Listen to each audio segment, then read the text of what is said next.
I so excited about the Leaders Living Their Values series, where we get to talk to amazing humans about them living their values. And so I'm excited about Dagmar Fleming. And what I'd like to do is let you get excited about her. So, Dagmar, who are you? Well, thank you, Mitchell, for inviting me to speak with you and your audience.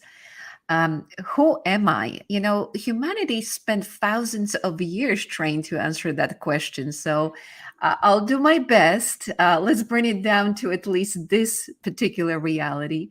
What I do right now is I work with professionals and entrepreneurs who want to break through to the next level of their own success, whether that means making more money, or whether that means becoming a speaker or a workshop leader or starting something brand new. I am there to help them release emotional and mental blocks to the success that they have for themselves in their mind. Hmm, simple. That's fascinating. So, out of that, tell me about a little bit more. I love what you do. I could so see an interesting summary. What are your values? What do you bring to the table when you're doing that? So, this work that I am in right now is truly a full expression of what I stand for. It's been a little bit of an evolution because I, as a success coach and an energy healer, I am literally helping people step into their power. I came unconventionally into this side of work because I started in a corporate career, just like everyone else, and excelled in it. I even opened my own global consulting firm and was helping export agriculture machinery equipment around the world. But what I deeply believe within me is this concept of divine sovereignty. And especially nowadays, it's such a difficult concept for people sometimes to comprehend, because what sovereignty means is that we have the right to live the life on our own terms, that we have the right to choose the job that satisfies us, the right to thrive, to make money when we are passionate as entrepreneurs. We have the right to express our political views and religious orientations, even sexual orientations, without being judged or frowned upon.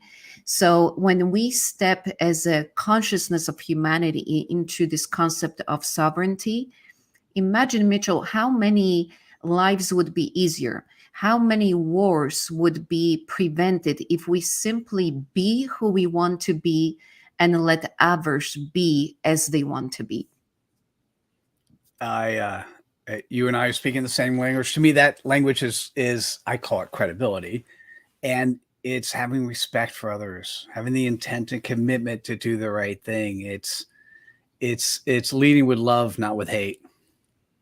Exactly. And, we are actually in a stage where a lot of people are leading with fear, especially to make it relevant. Think about the pandemic and the consciousness around it. It was all about who's my enemy? Is it the person with the mask? Is it the person without the mask?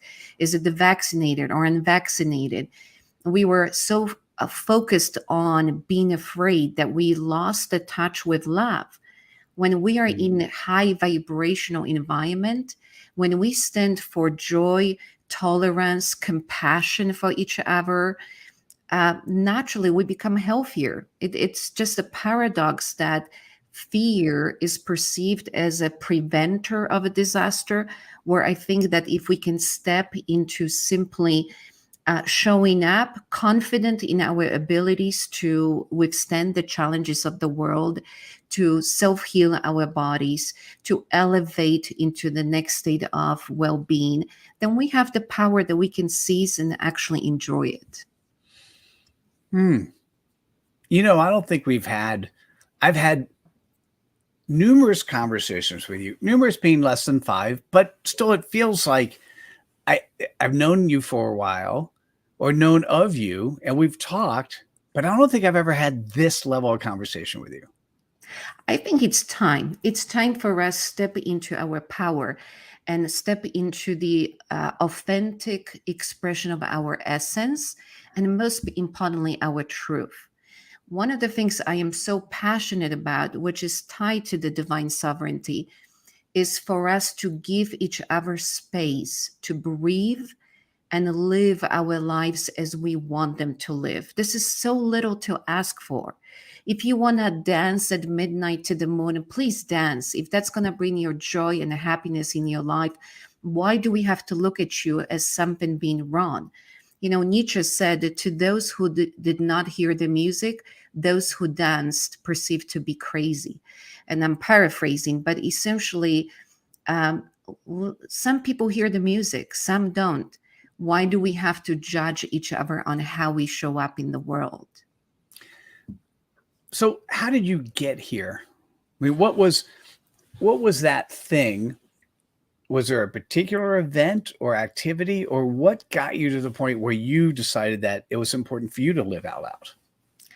You know, it was an interesting journey because coming from this corporate environment into working with people one on one, and especially in a sphere which a lot of people consider woo woo, only because they don't understand quantum physics the way I do, and the way the quantum physicists teach us about that. You know, this was such a shocking way of doing a 180-degree turn in my life. Because I was at the stage where I had to show people who I am, and I've been born with my abilities. A lot of people in my family have the abilities to see the blocks energetically and to shift people into a better state of being. So imagine a person who has on a resume international global strategy in the construction industry and the mining industry. And next thing you know, I'm an energy healer that can help you expand and break through your money ceiling and heal these old past wounds that you've been stuck with for decades of your life. When I first put my new title, so to speak, on LinkedIn, I cried. I thought that people would think I lost it, that I don't know what I'm doing. In fact, I had one person came to me and said, "You are crazy to stop your global consulting and to do that." And I said to him, "Watch me." Because Mm, what I was doing is I was following the voice of my soul, that nagging feeling that says there is a reason why you're here on earth. And only you can fulfill that reason. Only you can deliver that mission should you accept it, as they say in Mission Impossible, right? Well, I chose to accept it. And my passion for all that come into my circle is to give themselves permission to accept that mission. mm. Are you accepting your mission, Mitchell? Oh, absolutely. Although I didn't actually know my mission until 95% of the way done interviewing 500 thought leaders on credibility. So I can actually tell you my mission came to me in August of 2020. And before then, I'm not convinced I knew my mission. I knew a mission, I knew many missions. I'm not sure I knew the one that I actually am wearing now. Well, you know, this is interesting because a lot of people think that the life purpose is like a revelation that came exactly at 2:03 and 10 seconds past midnight, right?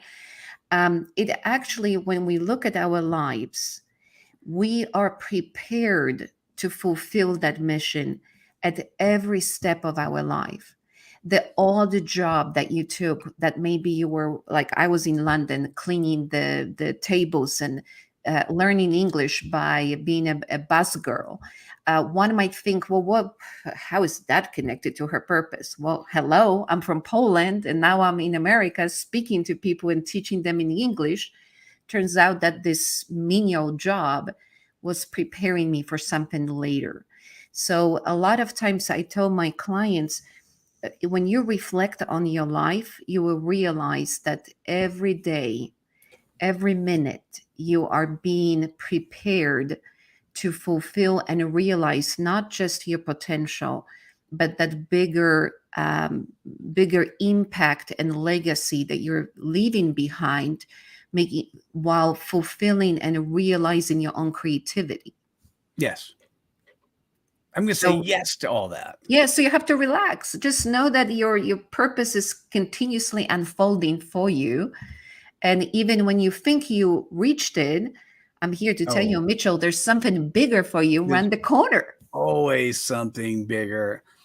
Dagmar, for me, I always thought it was to be a servant leader, be helpful for others. We've published over 750 books. I've sat on the board of a public firm. I have for 22 years went to Europe for 4 weeks. So I always thought that was the purpose. And then it was recognizing how people show up, or in this case, don't show up. When I was doing the interviews for credibility, that I think what unfolded was a bigger, more robust mission or focus, or for me, I just call it's just a way of living. It's the end result. Legacy is, let's since you use the word legacy, I have a viewpoint of legacy. I think legacy is not necessarily it is ultimately how people remember you and what you do, but really legacy is what you live today. It's how people think of you right now. And it's living your legacy is probably the best gift you can give to yourself and to others around you. How about you? Tell me about what your thought process is on legacy. Well, I couldn't agree with you more. For some people, legacy is what you will leave, like monetarily, for your children or generations. To me, legacy is the impact that you have had on humanity, on consciousness. And the beauty of this impact is a lot of people have beautiful big dreams, and that's okay. They want to impact 1 million lives. What I encourage every single human being to know that if you just impacted one, you impacted all, because we are all one. We are all humanity, and we are replaying the macrocosm within our microcosm of our personal life. So sometimes a guy that repairs the shoes, that makes you feel good when you had a bad day and you came to pick up your shoes, and he talked to you, and he just made that day slightly better. He's just as impactful as a speaker who speaks to 10,000 people, because ultimately it's the human connection, the relationship, and how we showed up in the world that is that juicy legacy. It's like an energetic encoding in a human consciousness that says, I've uplifted others. So it doesn't have Mm. to be millions of people. You can have your impact and legacy simply living your life, treating others with respect, being compassionate, being understanding when somebody else is struggling, trying to reduce the prejudice and judgment against others, letting others showing up the way they do. And then you can have your impact, you can have your legacy, and you can be just as powerful as the person that was in some way influencing millions of others. This is a really cool Dagmar. Nice to see you. Well, this is what you get when you're fully authentically showing up as you are, uncensored and unleashed. There you go. Hey, how do you? There are many vehicles and different ways you touch the audience, and I think when I was looking at the what you're doing with the Athena Circle, that seems so powerful. Can you talk about that? Talking about the next step of your life's purpose. So sometimes it shows up in the most unexpected moments. I was walking my dog, taking him on a poo journey, very, very focused journey. And next thing I know, I have this revelation that there are women like me who want to pursue their life purpose, who want to grow with it and within it, and who want to combine the personal growth with business growth and spirituality. And by spirituality, we simply mean tapping into that essence of who you are at a soul level and letting that essence thrive and guide you in all aspects of your lives. So I told my dog, sorry, dude, no time for this. I have to go and start the Athena Circle. So I came home thinking, what's the chance there's going to be a domain for the Athena Circle waiting for me in 2020? Yeah, it was exactly 2020 when this revelation came in. So I went to GoDaddy and there it was, waiting just for me, the athenacircle.com. So what I did is So I by the way, what did your dog think about that? Because he wasn't happy. He he was was on like, a food "Woman, journey, and this yeah, is 2 o'clock. This is my walk. You bet your booty out there and do with me what I'm supposed to do." Unfortunately, there was no time for that. I immediately drew the logo. I started my website, and then I reached out to some powerful women. And by powerful, I simply mean women on a purpose who want to pursue their passion and prosperity, and they want to thrive and grow. And we brought together this beautiful divine feminine energy that says we are here to support each other as we discover who we can be more. How can we show up in new, exciting ways that we haven't tapped into? And essentially, that's what the Athena Circle has become: is community for women like us who want to have a safe place to explore the parts of themselves that were hidden, perhaps because they were afraid of how this will be interpreted in the corporate environment, or them being business owners. So we can explore spirituality, we can explore personal transformation, we can talk about topics of human consciousness, law of attraction, quantum manifestation. We geek out on quantum physics. So if you want to talk about subatomic particles, come on down. We do that. it's too much fun. It is fun. We actually have men who are knocking on our doors saying, "Well, is this open to men? Because we want to play with you." So we do allow men, um, let's say, upon invitation. That makes sense. That makes a lot of sense. So there's the Athena Circle. What else are you doing to live your values and to bring out this transformation that you've perceived needs to happen? And by the way, yes, it does, in others. I think that when we are in that purpose and living the life of values, at the beginning we self-realize we are about who can I be, how can I influence others positively, how can I tap into the untapped and become more. And at certain stage of our lives we realize, how can we become more, how can we tap into more resources, and it becomes about us as a society, as a community, as a humanity. So what I'm doing as the next stage of that expression of the purpose is the Global Consciousness Summit series. And in that summit, we bring other thought leaders, other luminaries, other light workers, other people on a purpose and on a mission, so that we can support each other and support the community and create new paradigms of thinking. These are new paradigms about what's possible for your body to self-heal. How can we thrive instead of struggling? Where are we transitioning as a humanity, especially in a post-pandemic environment where the values for many people have changed? These are all the topics that we are trying to bring forward and co-create new ways of showing up in the world, where we no longer are in the scarcity mentality, where we don't have to fight for resources, where nature is abundant for all of us, and we mirror that kind of symbiotic relationship in all aspects of our lives. And this is what the Global Consciousness Summit has been designed.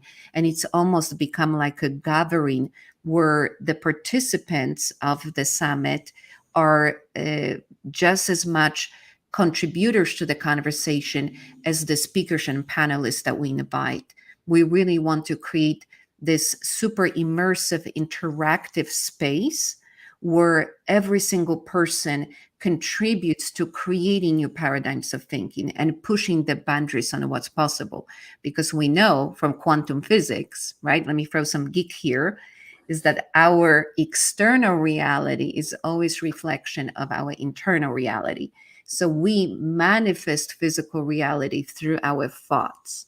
So if many gather together and say, well, what is possible for us as a humanity, we literally influence how the physical matter transforms itself around us. So that's for those of you who are quantum physics geeks.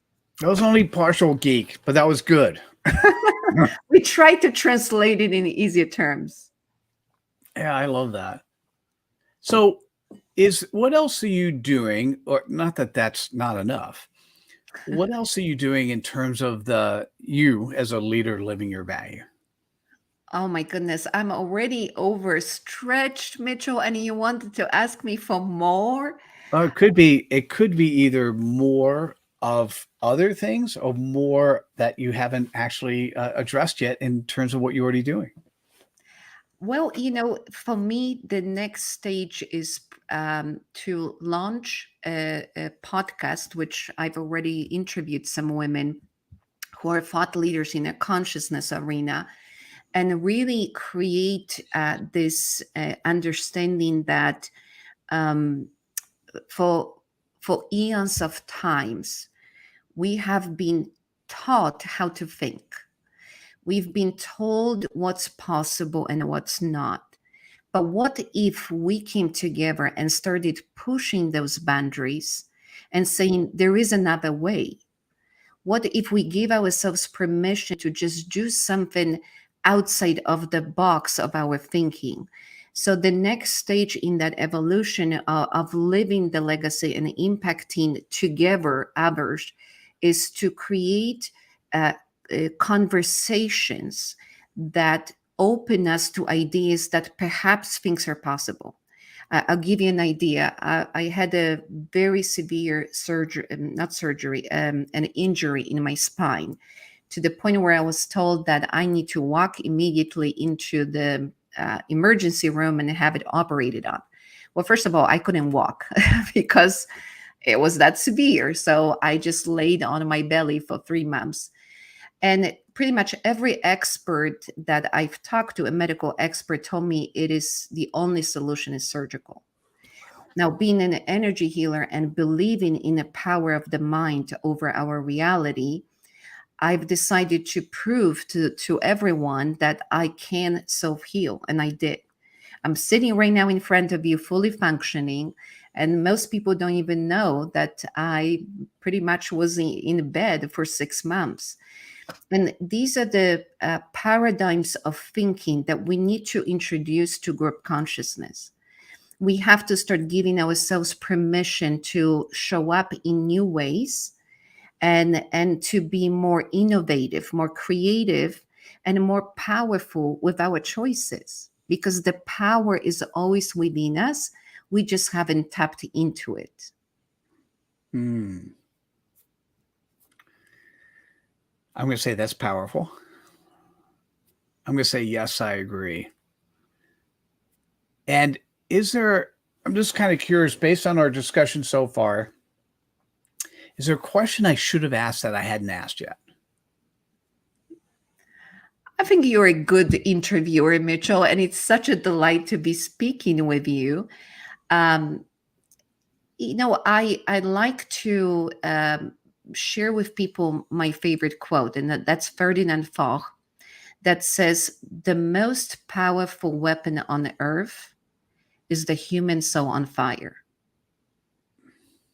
Imagine what we can do in the world if we just fire up that internal passion uh, for living the life that we want to live, instead of just being stuck in some concept of 9 to 5 job that in an area that you went to because that's your university degree, and you did that because your parents told you that that was a good degree.